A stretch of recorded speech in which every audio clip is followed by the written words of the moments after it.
Welcome to Rajat shorthand. Dictation शुरू होगा 5 second बाद। स्टार्ट।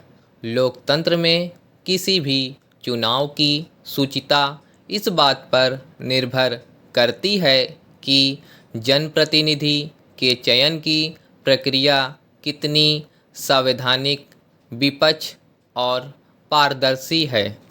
यह तभी सुनिश्चित हो पाता है जब मतदाता चुनाव में मतदान की वास्तविक पात्रता रखते हों और तमाम चुनावी कार्य स्वतंत्र तरीके से संपन्न कराए जाएं। इसकी जिम्मेदारी निर्वाचन आयोग पर होती है और वह समय समय पर मतदाता सूची में संशोधन करता रहता है ताकि जो व्यक्ति मतदान के लिए पात्र नहीं हैं या जिनका निधन हो चुका है उनके नाम सूची से हटा दिए जाएं। विशेष गहन पुनरीक्षण यानी एसआईआर भी इसी प्रक्रिया का हिस्सा है, मगर इसे विडंबना ही कहा जाएगा कि कुछ राज्यों में पिछले दिनों इसे लेकर कई तरह के विवाद खड़े हो गए। यहाँ तक कि इसके औचित्य पर भी सवाल उठाए गए। इस पर सर्वोच्च न्यायालय ने बुधवार को अपने फैसले में कहा कि निर्वाचन आयोग को एसआईआर कराने का पूरा अधिकार है और यह प्रक्रिया निष्पक्ष चुनावों के संवैधानिक दायित्व में जान फूंकती है।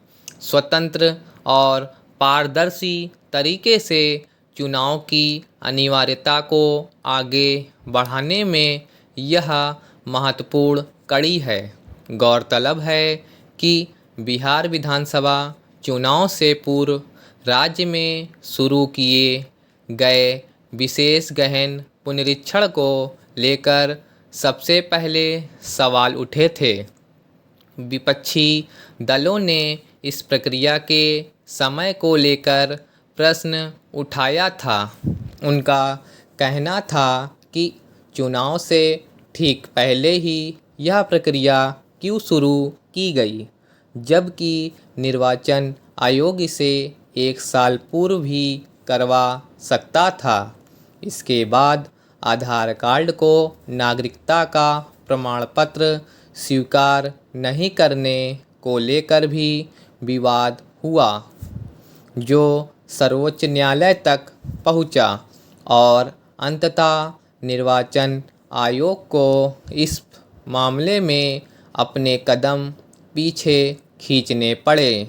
इसके बाद सवालों का यह सिलसिला उत्तर प्रदेश से होते हुए पश्चिम बंगाल तक पहुंचा और शीर्ष अदालत को फिर इसमें दखल देना पड़ा। बिहार में एसआईआर को चुनौती देने वाली कई याचिकाएं दायर की गई थी, जिनका निपटारा करते हुए न्यायालय ने कहा कि निर्वाचन आयोग को संविधान के अनुच्छेद 324 और जनप्रतिनिधित्व अधिनियम की धारा 21(3) के तहत विशेष पुनरीक्षण करने अधिकार प्राप्त है। शीर्ष अदालत ने अपने फैसले में यह भी कहा कि मतदाता सूची से नाम हटाना इस बात की कानूनी घोषणा नहीं है कि कोई व्यक्ति इस देश का नागरिक नहीं है। इससे उन लोगों को निश्चित तौर पर राहत मिली है जिसके नाम तकनीकी कारणों से मतदाता सूची से हटा दिए गए और अब उन्हें इस बात की चिंता सताने लगी है कि कहीं आगे चलकर उनकी नागरिकता खतरे में न पड़ जाए। यह बात सच है कि चुनावों की शुचिता को बरकरार रखने के लिए मतदाता सूची में संशोधन जरूरी है, लेकिन कोई व्यक्ति तकनीकी कारणों से मताधिकार से वंचित ना हो, इसकी जिम्मेदारी भी निर्वाचन आयोग की ही है। पिछले दिनों बिहार, उत्तर प्रदेश और पश्चिम बंगाल के विधानसभा चुनावों में जिस तरह से लाखों लोग मतदाता सूची से नाम हटाए जाने के बाद मतदान नहीं कर पाए, वह वास्तव में चिंताजनक है।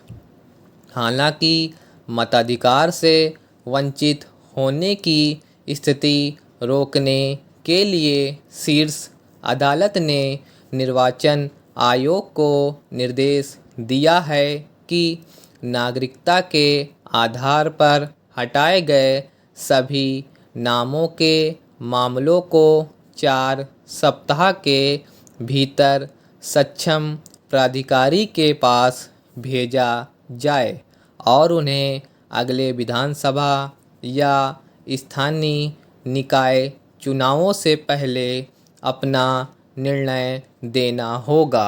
स्टॉप।